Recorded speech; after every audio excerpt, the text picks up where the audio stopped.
Курманкул Токтуралиевич, бизге депутат катары элден кайрылуулар көп келип түшүп атат.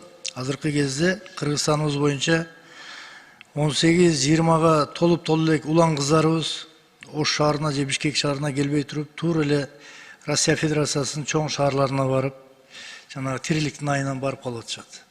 Бирок ошолорго бир заманча түрдө жана наркотикалык закладка деп коет экен. Ошонун айынан бир жүздөгөн улан кыздарыбыз камалып калып атат да.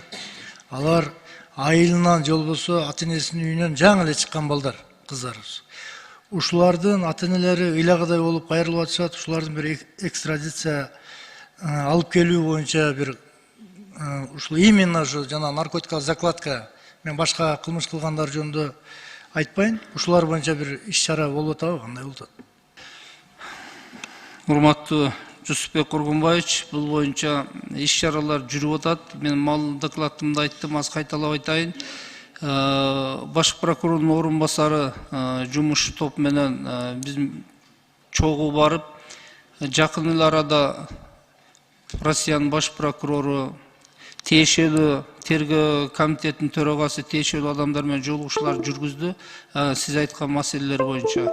Анан бизде жалпы соттун өкүмү чыгып, жазасын Россия мамлекетинде өтөп аткандар боюнча. Ал эми сиз айткан маселелер боюнча бүгүнкү күндө тергелип аткан фактылар бар. Андан сырткары жазасын өтөп аткандар бар. Тактап сүйлөшүп келди. Эгерде жазасын өтөө боюнча болсо, арыз жазса эч кандай тоскоолдук жок. Тиешелүү документтерин тактап биз алып келип атабыз. Ал эми тергөө убагында болсо сиз айткан, аны алып келишке мүмкүн эмес, билесиз. Экинчиден, ал ошо биздин жаш балдар билбестен жана наркотикалык заттарды ташуу боюнча соттолгондорду сиз койгон маселени биздин балдар да койду. Койсо алар негиздүү, эми тергөө бир эле баягындай алданып калды.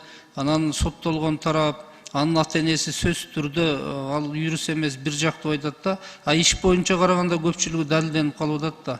Ал ошо наркотикалык зат ташууда бир канча себептерин тергөөдө аныктап коет экен. Ошондой жоопторду берди. Бул эми биздин мамлекетте болгону кыйын экен. Бул албетте жалпы коомчулуктун, ошол эле ата эненин мамлекеттеги бул милдети. Чет мамлекетте өткөндө ушундайды жакшылап жаш өспүрүмдөргө түшүндүрүп, аралашпоо керек деген маселелер экен да, көп нерсе. Кылмыш боюнча биз аракеттер жүргүзүп атабыз. Мага кайрылгандардын каттарын мен сизге пренапрат этип жиберейин, ошол боюнча бир карап койсоңуздар. Андан кийин ушул эле маселе боюнча урматтуу укук коргоо органдарынын жетекчилери отурасыңар. Акимдер бар, 44 райондон ашык, айыл өкмөттөр бар. Ушуларга профилактика жүзүндө мамлекет боюнча иш жүргүзүш керек. Башкы прокурор урматтуу Курманкул Токтуралиевич, өзүңүз да сунуш берсеңиз, жана райондун акимдери, мектептин директорлору менен сүйлөшүп, мектепти бүтүп аткан балдар, кыздарга ушул именно кылмыштын түрү боюнча түшүндүрмө иштерин коомдо жүргүзүшүбүз керек. Бул алдын ала профилактика сыяктуучу. Ушуну мен депутат катары менен сиздерге сунушумду айтайын.